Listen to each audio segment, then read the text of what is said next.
Welcome to the Conscious Radio Network's YouTube channel. Become enlightened, have fun, and tell all your friends and family to share with everyone they know. You can find us on Facebook and stay up to date on our Facebook group, or find us on Twitter, Instagram, and TikTok. Our podcast can be found on Libsyn, iHeart, Spotify, Google Podcast, and more. Most of all, remember to go to our official website at consciousradionetwork.com for podcasts, posts, future shows, and scheduling. We also want to welcome our international audience. Don't stop now and join the community. Subscribe today.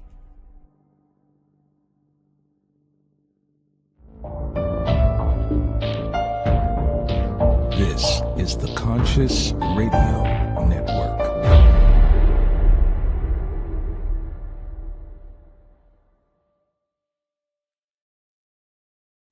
Good morning, afternoon, or evening, wherever you might be on the spaceship we call Earth. Welcome to Conscious Radio Network's weekly podcast series, The Weekly Seance. I'm your host, Reverend Dr. Paul Mekas. If this is your first time tuning in, please click subscribe, follow, like, share, comment, whatever you do. Also, follow us on any of those podcast outlets you see below. Tonight, our guest, raised in a strict fundamentalist family. When it came to the paranormal, outside of demonic forces were not believed or taught. But from an early age, she knew this was not so true. Living with a father that moved quite frequently, hence lived in many houses. Some where she sensed a presence and sometimes had encounters with paranormal entities. Gifted with premonitions, she had seen things that were going to happen at times before they did. As an adult, she now works as an advocate for those living or leaving religious cults and gives space for survivors to talk. She also works with a paranormal investigation team, now filming their show, Wrestling with Ghosts. Let's welcome to the show today, Amber Schultz. Welcome, Amber. How you doing? Doing fantastic. How are you doing this evening, this afternoon, this day? Pretty good, pretty good. It's been awesome. Good. It's finally Friday. So, it is. Thank God. Yes, thank God. Thank God.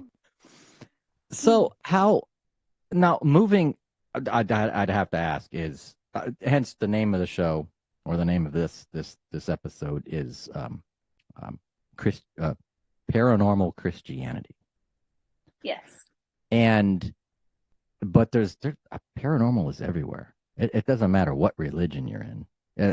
And most religions have a mystic side to them. How did this start for you?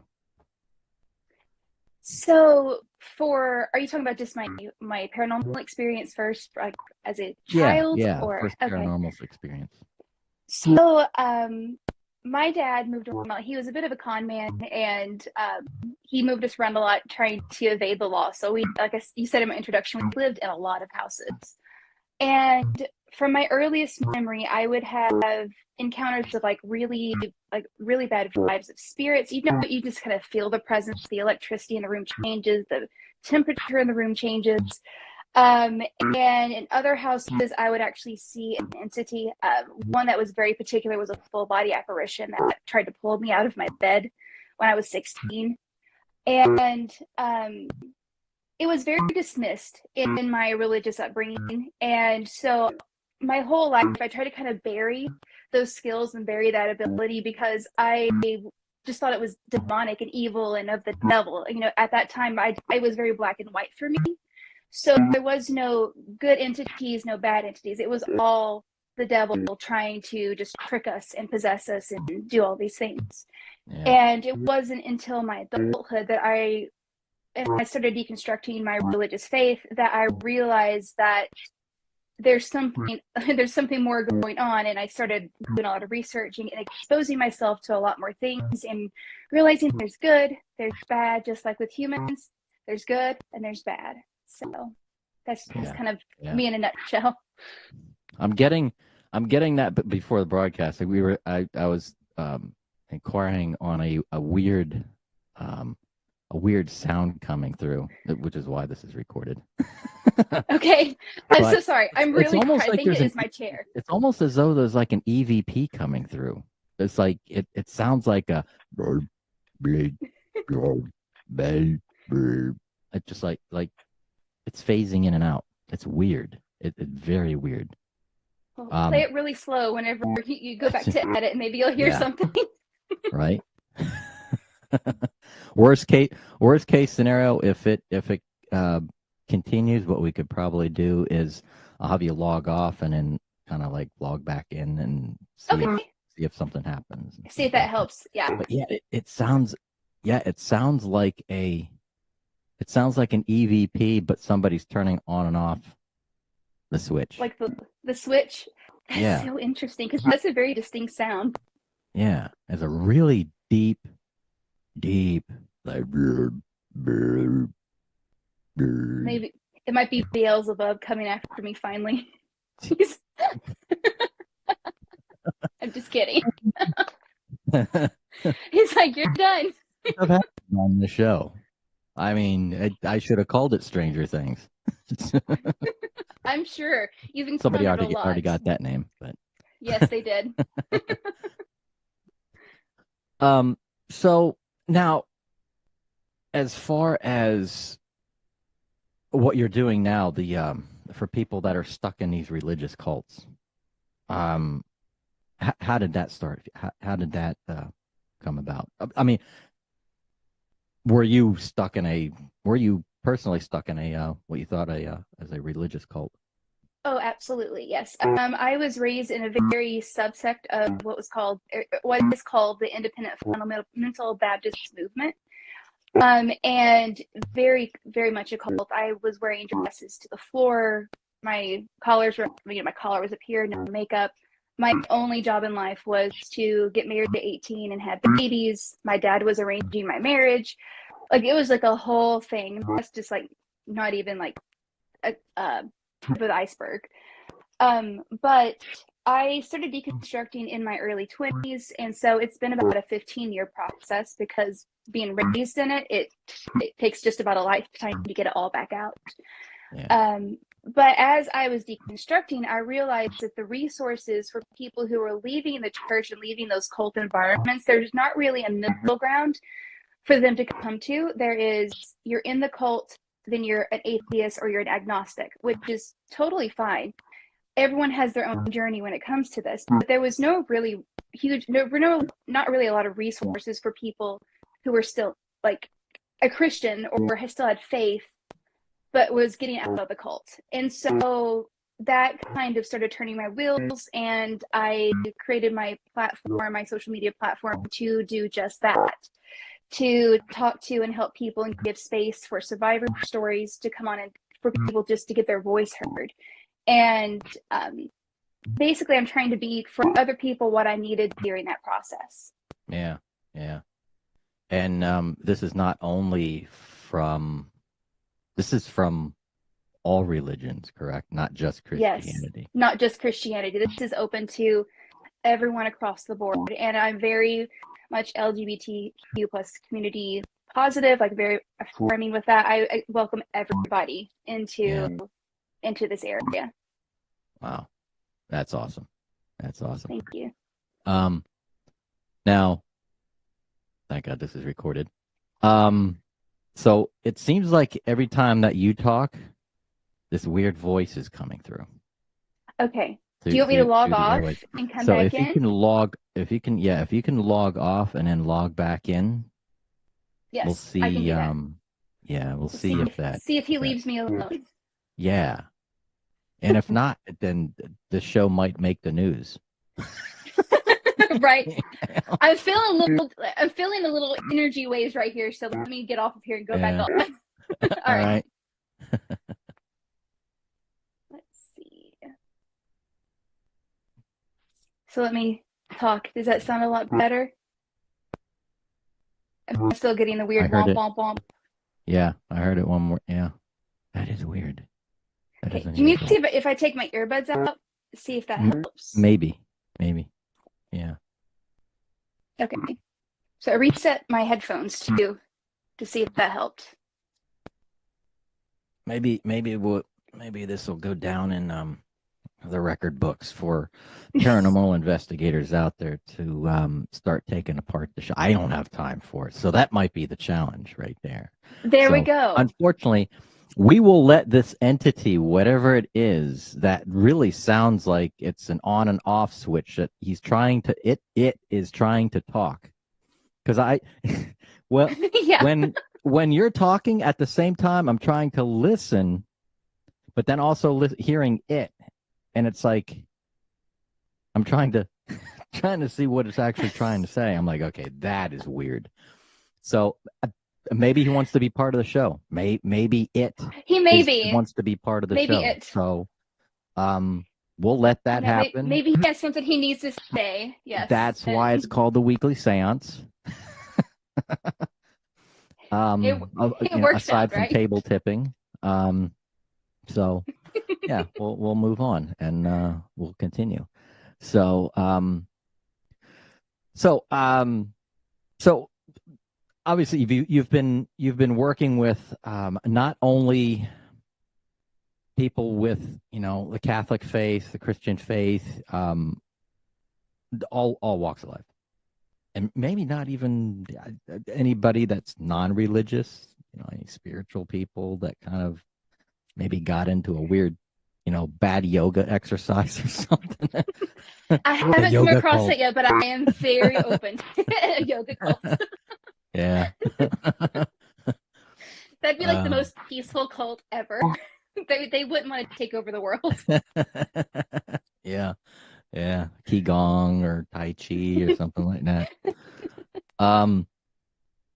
So now these premonitions that you've had, what let's talk about one of those a profound premonition that you had that came true. So my premonitions come in the best way that I can describe them, just because of my background. It's almost like a biblical dream. It's like clues and things that are trying to tell me something, and then I have to kind of figure out the puzzle. And one of the most prominent ones was I was, let me think, 24, 25, somewhere in there, and I was staying with my parents while my husband was deployed. And I kept having this reoccurring dream, and it was like blackness all around, and there was like this big gate up in front of me, and it was open, and like wind was trying to pull me and like suction me, and that's what it felt like. And I looked, and I see my dad in front of me, and he's kneeling down going, "You're not going to take me, you're not going to take me, I'm not going to do this." And it's like repetitive, and like there's like so much oppression in this dream. And I had this dream recurring for a week straight, and I'm like, okay, it's trying to tell me something. I can't figure out what it was.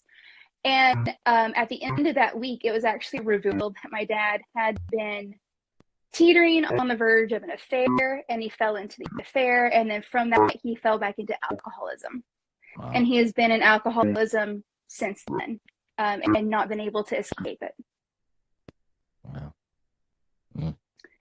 And so, and then I had another one was when my husband was deployed still, and I kept dreaming that he was in my room. He was in the room where my daughter and I were at. Of course, he was like in Afghanistan, way far away from where we were. And he was like, "I'm in trouble, say a prayer." And it was like reoccurring. "I'm in trouble, say a prayer. I'm in trouble, say a prayer." And it was like, again, another week, 10 days, like a recurring dream every single night. And the last night, I was awake, and I see his like image like on the like over in the corner of my room, saying the same thing. And I immediately called like his mom. I call like all my friends, like say, "Something's going on. We need to pray. I don't know what's going on." And he called me the next day, and he was in a firefight. He was like that night around the same time that he appeared in my room. He seemed to appear in my room.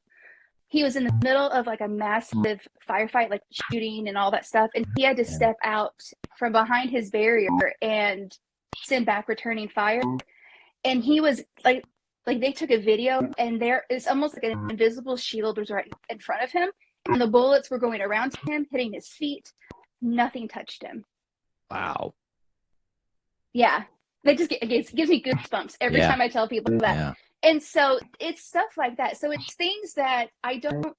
It's not like what you see in the movies where I'm like, I see the Eiffel Tower blowing up and it's very clear. Okay, we need to stay away from the Eiffel Tower. Yeah. It's almost like the other side, or the spirit, like that spiritual side of me is trying to kind of clue me in, give me a wake up call. Hey, you need to focus, you need to pay attention. This is coming up. And if I could figure it out beforehand, it's great. And if not, then at least I know. Yeah. You know, I was prepared for it. Does that make sense? Yeah. Because sometimes we don't know, especially those who can remember their dreams and they're very vivid.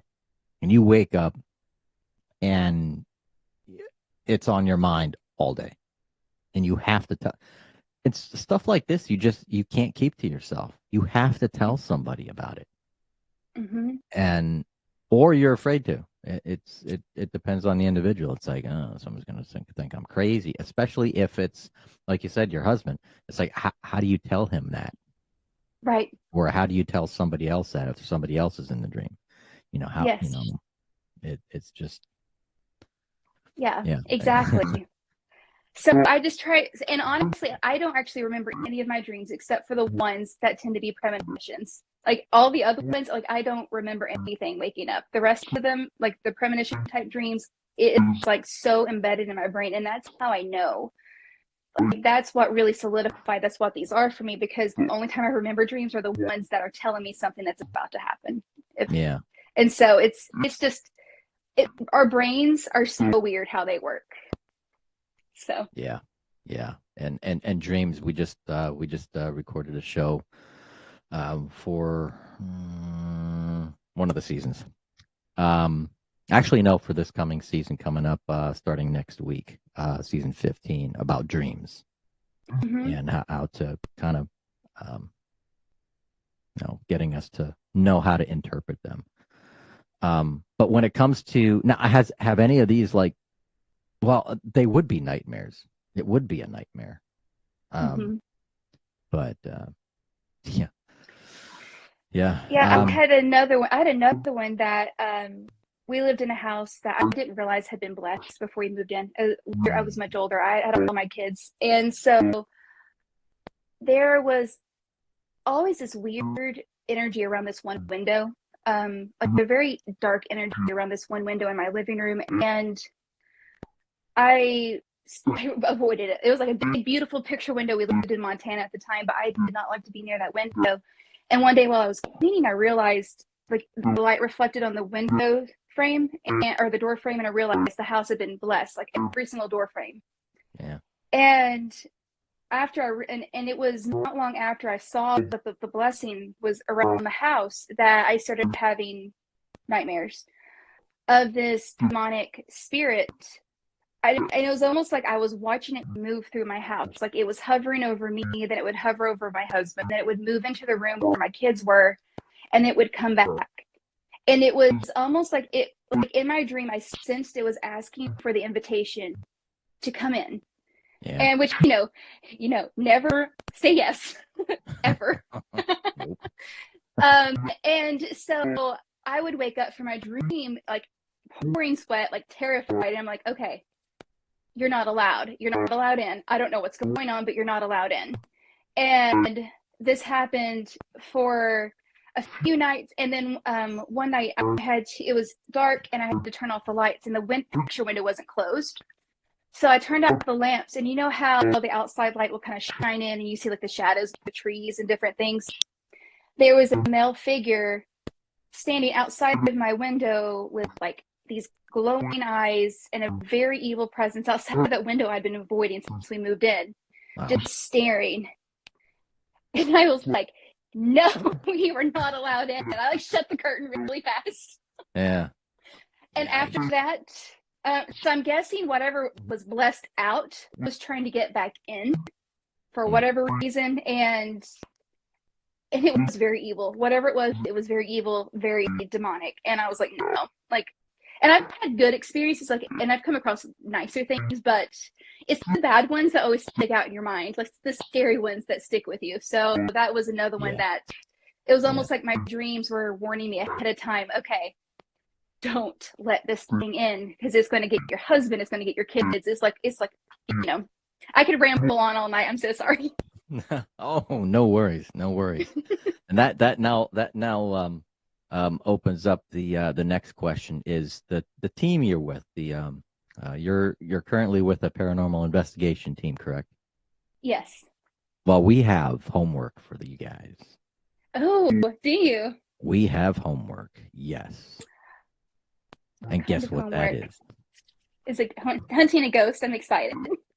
It is. I'm going to send you the audio of this broadcast and have your teams decipher what that voice is on the other side coming from your broadcast. Is he still talking? He's still talking. Trying to talk? He's still talking. Yeah. And I'm going to put that it's going to be in the long description as a disclaimer, so people don't freak out, like, there's something wrong with the broadcast. There's not. And then what we might do is we might, depending on your findings, you got a good audio guy that can splice all these little things together and actually make a sentence. Yeah. Awesome. If this won't be until July, so I mean you've got plenty of time to work on it and listen to it, and we'll actually put that as part of the broadcast.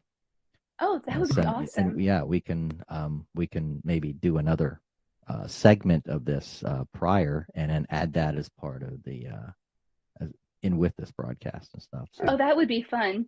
Yeah. Does he sound? Does the voice sound happy?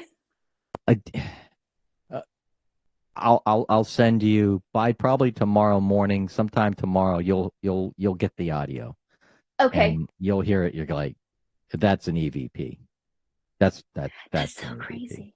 Yeah, I know. It's like what? I have this feel like this energy feeling right now. So I don't know what quite is going on. So. And it's very prevalent too. It's like something is trying to talk, but it's just like as I'm talking right now. But as I'm talking, it sounds like someone's turning on and off the audio, just up, on, off. It's just clips. So he's mischievous. Whatever he is. Yeah. Whatever it is. It is. That is true. Yeah. I'm Which just now automatically also begs the question gender. too, is that where you're living now, the home that you're living out, or the apartment that you're living now, have you experienced anything in where you're at now? Not here. No. So this will be my first time actually feeling anything or having anything come across audio. Now, we did live with my in-laws for 3 years just down the road from us, and their whole entire neighborhood is on a Native American burial ground. Mm. So I would see a brave running through the house or running through the backyard, just like an image of them, like out of the corner of your eye. And he was never maleficent. Is that the right word? I always get it wrong. He wasn't ever evil. He was just a curious spirit that would mess with things and kind of we called him the naked Indian because it looked like because you couldn't see the bottom half, you just saw his chest and up. So he was just running around the house or running around the backyard messing with things, and he was just there. But whenever I started working with the paranormal group, my husband told me the only rule he has for me is not to bring anything home. Right. So I'm I have this little quiet ritual I do before and after. I'm okay, I can't, because the last section that we went to, I had a pretty I actually had a spirit play chess with me. It was the most insane experience of my life, and we got it on our episode. It was pretty cool. Wow. Your entire team is going to be amazed when you get the audio of this. This is oh my goodness. This is crazy. I mean, I've listened to a lot of EVPs in the past, and this is a clear EVP. I mean, not clear I'm yet, excited to but hear. Yes. it's yeah. I'm very interested to listen to it tomorrow because I don't hear anything on my end at all. Yeah. But like I said, Yeah. I'm feeling. But at the same time, you're kind of yes. feeling something. Yeah. Like that same energy shift that happens whenever something's going on. So yeah. I might have brought something home and I just didn't realize it. And we'll do some shows too. Is like I've done some shows. Like if I'm sitting here in the studio, and the same thing too is I have a trim set on the board to where I don't get any of the background noise, like any of the white noise, like for the air conditioning or ceiling fan. It cuts all that out, low cut filter. But every now and then,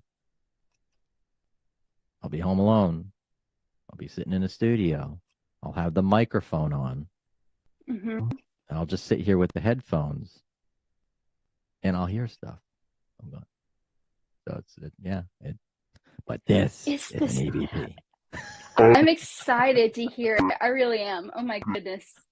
Yeah. It is very distinctive though. Whenever like you hear the disembodied voices or the EVPs, it is so distinctive.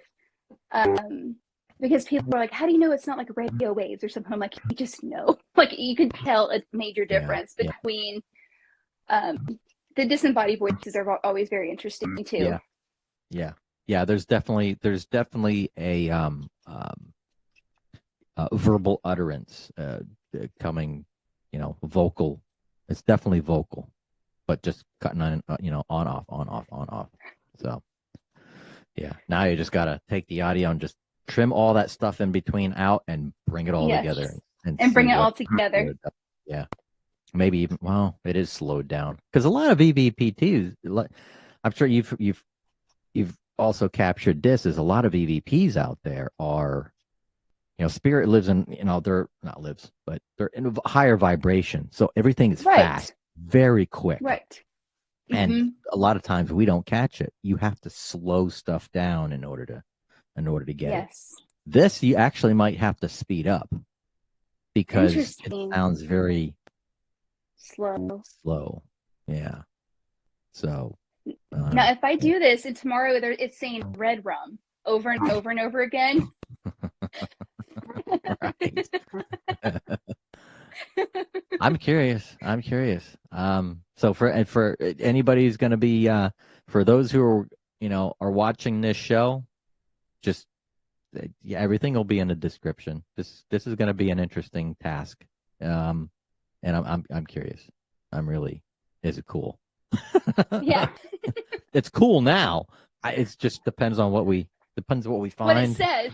Yeah. And at this point, I was like, oh man, I don't have time to sit down and pick all this up. But this will be some homework for you guys. It doesn't feel negative on my end, so yeah, it's always a positive. That's a good thing. Yeah. Yes.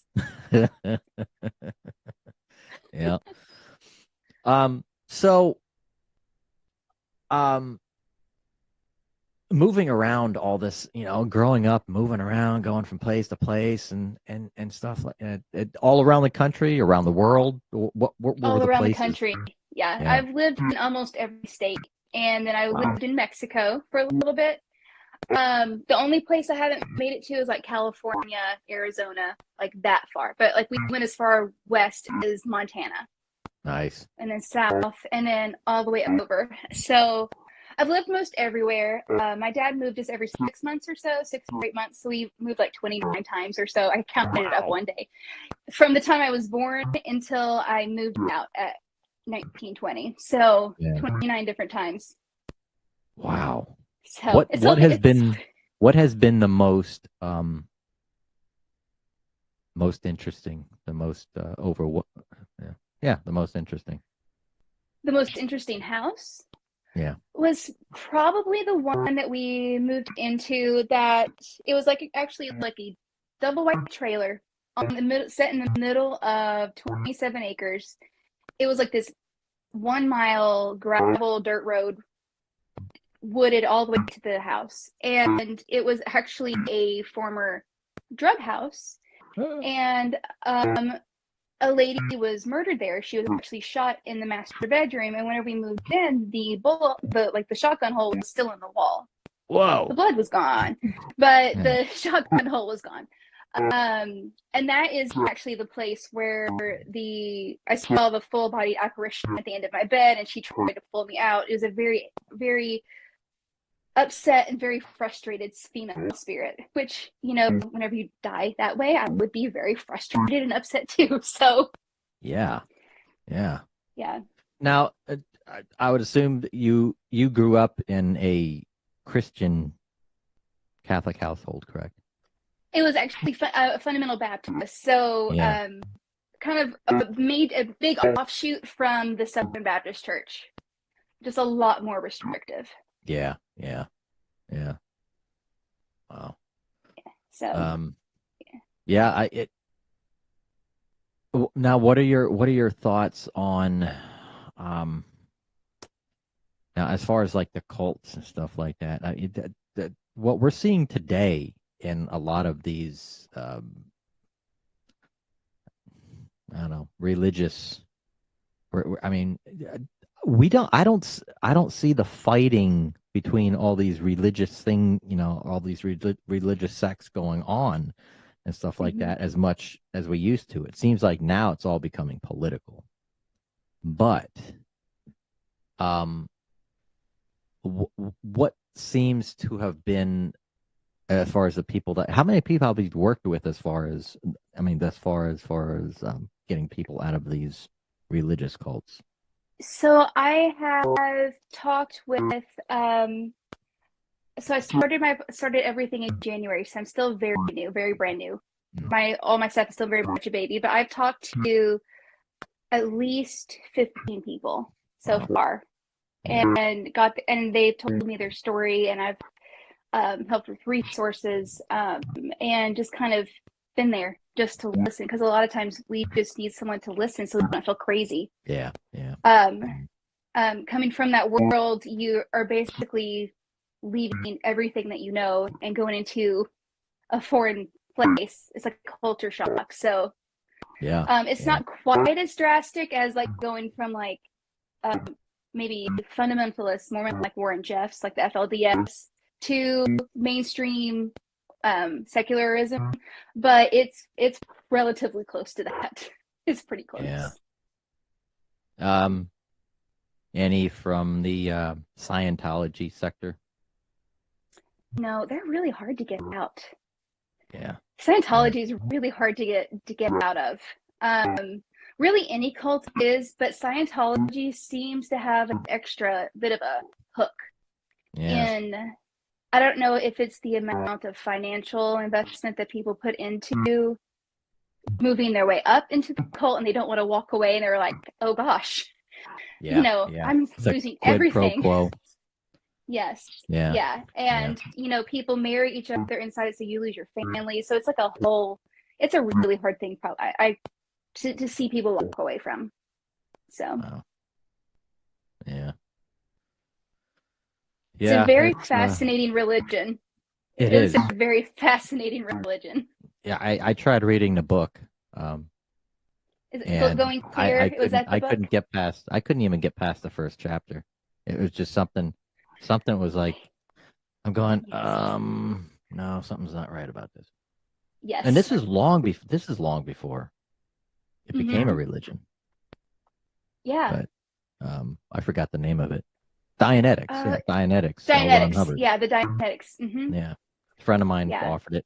His mother tried to get him into the church, the cult.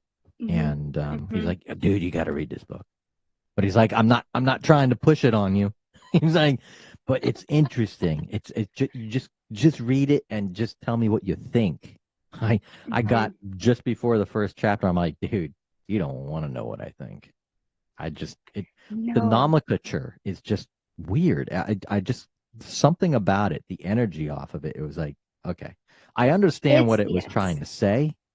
Right. But I'm like, I'm like, it's a really weird vibe. Yeah. Especially whenever you look at the history of it, he was like a failed science fiction writer, and then he turns this into and starts building all these things between pulling stuff from the Navy and like science fiction and all these things, weaving it together. There's like a weird juju in all of it. So I'm like, Scientology and Ouija boards, I tend to stay away from. Yeah. And I think there was a movie made, this was quite a few years ago. I forget. It was like Forrest Whitaker and John Travolta. They were both like aliens or something like that. And I forget the name of the movie. Yeah, you know what I'm talking about, right? I do. I'm trying to remember the name of it. And that had something to do too with some of his experiences, Travolta's experiences in the organization or something. I didn't even know story. that. That's really cool. Yeah, it's like, what? I'm like, okay. So every movie tells a story. Man. It does, so the production team that I work with, we actually make movies too, and we make horror comedy movies based off of legends and folklore in the Appalachian Mountains. And so we take actually a lot of lived experiences and we turn it into art, into movies. So it's fun to be able to kind of do that. That's cool. Well, you're gonna have fun with this broadcast. I'm excited to pull hear apart it. the audio, man. I'm wow. I'm ecstatic. I'm like, wow, cool. So, Yes. So for anybody out there, as soon as I started hearing it, I'm going, okay, how far should I take the show before I have to mention something? But I don't want to edit too much out of the show and just keep everything, as much of original stuff in here, and but right. But hey, that's what makes it. Sometimes the mistakes or the faux pas in certain projects end up making it the project. It really does. It really does. Yeah. This will be really interesting to hear. Yeah. Yeah, you're gonna be like, your whole team's gonna be like, what is that? I'm going, what is that? It's like I can't even interview. Right? It's like this is a 3-person interview, but they don't want to be on camera. So it's like, where are you at, my friend? Exactly. What's been the most interesting investigation you guys had? So, I came in to Wrestling with Ghosts on season 3, so they have 2 seasons prior to me coming on. So, I can only attest to the ones that I've been on. And we went to investigate these lights that were supposed to appear over a train track. And so there's no story associated. Normally with train tracks, you hear the story of like the conductor was trying to rescue children and he got run over, and then his spirit is like on the railroad tracks, warning people. There was no backstory to this one. And we went out to the location site, and it's like pitch black. You cannot see your hand in front of your face. And it stretches out miles, like miles in front of you, with trees on both sides. There's like a little dirt road over to your left. And so we did a lot of the debunking stuff where we made sure it wasn't light refraction. We were driving down the road to make sure we couldn't see headlights or taillights. And so I was the videographer for this one. So while I was filming, we sent our crew in a van down the road because we saw some lights down there. And so they're like, we're going to go make sure it's not reflecting off a side, make sure what's going on. So as soon as they drive off, and I look down the stretch of railroad, this pitch black, like the whole energy shifts. And it's hot. It's hot outside. And it gets cold. And you just feel this very, like a heaviness just sit on your shoulders. And this purpley blue mist starts rising up from the ground and going up the height of the trees in front of us. And we could see where, like, maybe a mile down the road, where the van had turned into like this little like driveway to turn around, and they stopped because we're on the phone with them going, what's going on down there? Do you see this purple mist? And they're in the van, and all of a sudden the van lights disappear. And we're like, hey, did you turn off your lights? They're like, no, but we're being surrounded by this purple mist. Yeah. And we're like, oh gosh, okay, that's crazy. So we're getting the evidence, we're recording, we're doing all of that. And as the purple mist fades, you see off in the distance, this yellow light just swinging, like human height, almost like an old lantern was just swinging. It's just a light. You can't see like a body. You can't see like a candle, but it's just that little light just swinging. And it's moving closer, and it goes out. It gets snuffed out. And then all of a sudden, that whole area that's pitch black, because our friends at this point had come back. So there's nothing down there that could reflect light or do anything. This light appears train track high, around circle, lighting down onto the railroad track. Yeah. And is slowly making a motion forward. And then it disappears. And we're sitting there going, because we actually, sometimes we go into investigations, we're like, this place is not going to be anything. It's, because we try to do a scientific approach too. We want to make sure that we don't want to lie to people and like fake evidence. That doesn't help this cause whatsoever. Correct. And so we do everything to make sure we're debunking as much as we can. And like that just blew our minds. We're like, oh my gosh. So I actually snapped a picture with my iPhone, and it actually got like a bit of a form of a train, the headlight and the light coming down on the tracks. So they're putting that into the episode that's going to be out, and I'm really excited for that because that was pretty interesting. Yeah. And wow. That same night we went and investigated a old Civil War graveyard, and we had set our stick light on the top of a tombstone because we were just kind of standing around chatting because we weren't really feeling anything. I was behind the camera still, and I'm talking, and we had the spirit box out, and all of a sudden the spirit box starts saying our names. Vinny, Amber, Luke. And as it's saying the names, the stick light is like someone pushed it, and it's going foo, foo, foo, foo, foo, foo, foo, on the top of the tombstone. Yeah. So my friend was like, hey, let me take the camera for a little bit. Why don't you go over here and see if you can kind of like feel anything? And I'm like, okay. So he takes the camera. And as I'm walking over kind of outside of the group, there's no one else around me. I'm outside of the group. I feel this person. It feels like a person walking behind me. And you know how that it just feels having a presence behind you, right?